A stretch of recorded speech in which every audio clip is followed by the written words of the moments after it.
Hello friends, आप सभी का स्वागत करता हूं अपने यूट्यूब चैनल सचार 24 में। दोस्तों, जिसका भी पेपर AITT 111 बैच में पेपर है, काफ़ी इंपॉर्टेंट वीडियो है।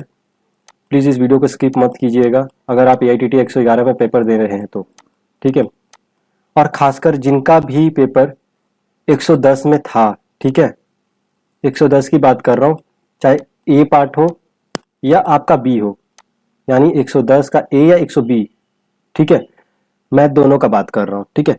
तो दोनों इस वीडियो को जरूर ध्यान से देखिएगा। जो भी नए बच्चे हैं उनके लिए ज़्यादा इंपॉर्टेंट नहीं है, बट जो भी पुराने बच्चे हैं, जो पुराने वेबसाइट पे थे, अप्रेंटिस का जो पुराना वेबसाइट था, ministry of skill development and entrepreneurship वाला, जो कि विप्रो पोर्टल जिसे बोलते थे, अगर उस पोर्टल पे आपने रजिस्ट्रेशन किया था तो आपके लिए काफ़ी इंपॉर्टेंट वीडियो है ये, ठीक है। आपको ध्यान से देखना है इस वीडियो को, ठीक है। यहाँ पे एक बहुत बड़ी न्यूज़ अपडेट हुई है आप सभी के लिए, जिनका पेपर 110 के पेपर में था, ठीक है। 110 के ए या बी में किसी में भी पेपर था उनका, ठीक है। बी तो हुआ नहीं है अभी तक, ए का हुआ था, ठीक है। दोनों के लिए बताने वाला हूँ, काफी इंपॉर्टेंट अपडेट है, ध्यान से देखिएगा, ठीक है। देखिए, जैसा कि आप सभी जानते हैं कि 110 का पेपर हुआ था, ठीक है, जिसमें कुछ लोग बैठे थे, कुछ लोग नहीं बैठे थे कोरोना की वजह से। तो इन्होंने दोबारा से क्या किया, ए का तो पेपर हो गया था, सितंबर में हो गया था ये, ठीक है, 2020 में, बट बी का पेपर नहीं हुआ था। उसके बाद से उन्होंने दोबारा से बी के लिए रजिस्ट्रेशन करवाया, ठीक है, दोबारा से रजिस्ट्रेशन करवाया। जो बच्चे एब्सेंट थे उनको भी इन्होंने इंक्लूड कर दिया, जो पेपर ए में नहीं दे पाए थे तो 110 के बी में उन्होंने इंक्लूड कर दिया, उनको भी बोला कि अगर आप एब्सेंट थे तो 110 के बी में भी आप पेपर देंगे, ठीक है। उसके बाद क्या हुआ, इन्होंने दोबारा से 111 का स्टार्ट किया, नोटिफिकेशन लाया कि 111 बैच में ये सारे के सारे बच्चे अब 111 बैच में पेपर देंगे, ठीक है। अब 110 के ए में जो फेल, उनको बोला गया कि 111 बैच में पेपर देने के लिए आपको नए पोर्टल पर रजिस्ट्रेशन करना पड़ेगा, जो कि IBM पोर्टल है। तो वहां पर लोगों ने रजिस्ट्रेशन करवाया, ठीक है, वो बिल्कुल सही किया। अब बी का कुछ बच्चों का एडमिट कार्ड नहीं आया था क्योंकि प्रैक्टिकल के मार्क्स अपलोड नहीं हुए थे 110 में, ठीक है। तो उनका पेपर ए में नहीं हुआ था, तो उनको भी बोला गया था कि 111 में जाके आप रजिस्ट्रेशन करा लो, ठीक है। यहां तक आप सभी को समझ में आ गया होगा जो आपने किया है अभी तक, ठीक है। अब इन्होंने क्या किया है, यहां पर न्यूज एंड अपडेट सेक्शन में जाएंगे तो यहां पर पहले दो लिस्ट जारी की गई थी, ठीक है। पहले लिस्ट में बताया था कि list of candidate absent during AITT 110। अगर 110 के फर्स्ट राउंड में ए पार्ट में आप एब्सेंट थे तो आपको दोबारा से रजिस्ट्रेशन करने की जरूरत नहीं है, ठीक है। दूसरा लिस्ट में बताया था कि list of candidate registered during second round for AITT 110। दूसरे में ये बताया था कि जिन बच्चों ने सेकंड राउंड में रजिस्ट्रेशन किया है उनको भी 111 बैच के लिए रजिस्ट्रेशन करने की जरूरत नहीं है, यानी IBM पोर्टल पे जाने की जरूरत नहीं है, ठीक है। अब इन्होंने क्या किया है, अगर आप देखेंगे तो इन्होंने 4 सितंबर को एक और लिस्ट जारी कर दी है यहां पर, जिस लिस्ट में बताया गया है कि list of candidate registered during 110 second round, यानी कुछ बच्चों का दोबारा से डेटा इन्होंने पब्लिश कर दिया वेबसाइट पे।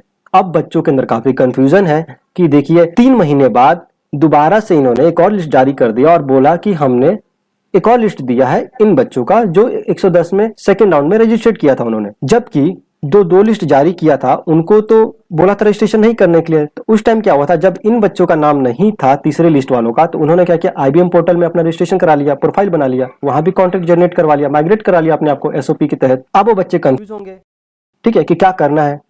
तो देखिए, आपको एक बात बताता हूं, जो पुराने पोर्टल पे है पुराने पे रहिएगा, नए पोर्टल पे जो नए पे रहिएगा, ठीक है। अगर आपने नए पे बना लिया है तो कोई दिक्कत नहीं है, नए पे सारा प्रोसेस करवा के रेडी रखिएगा, ठीक है।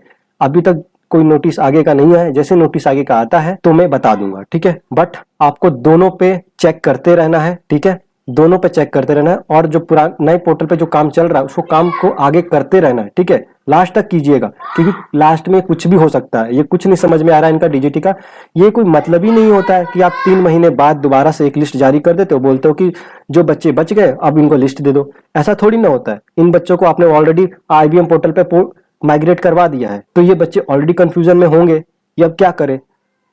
फिर भी आप क्या करेंगे, इस लिस्ट को डाउनलोड करेंगे, उसके बाद आप अपना नाम चेक कर लेंगे, ठीक है। जो भी आपका पुराना रजिस्ट्रेशन नंबर होगा, इस वेबसाइट पे आपका रजिस्ट्रेशन नंबर A से शुरू होता है, वो रजिस्ट्रेशन नंबर आपके पास होगा, उस नंबर से आप सर्च कर लीजिएगा। जैसे आप लिस्ट डाउनलोड करेंगे तो ये लिस्ट इस तरह का खुलती है, ठीक है। यहाँ पर लिखा होगा आपका रजिस्ट्रेशन नंबर, यहाँ पर अप्रेंटिस का नेम, यहाँ एस्टेब्लिशमेंट नेम, यहाँ पर एस्टेब्लिशमेंट का नेम, और यहाँ पर ATTS ट्रेड नेम, ठीक है। तो यहाँ पर आपका रजिस्ट्रेशन नंबर लिखा है, यहाँ पर आपका नाम लिखा है, ठीक है, यहाँ पर रजिस्ट्रेशन नंबर है, और यहाँ पर एस्टेब्लिशमेंट का नाम है, और यहाँ पर आपका ट्रेड है। तो यहाँ पर अपना अपना नाम चेक कर लीजिए। कैसे चेक करेंगे? कंप्यूटर में अगर खोल रहे हैं तो कंप्यूटर में जब खोलेंगे तो यहाँ पर फाइंड का ऑप्शन आता है। अगर नहीं आ रहा है तो Ctrl+F दबाएंगे, ठीक है।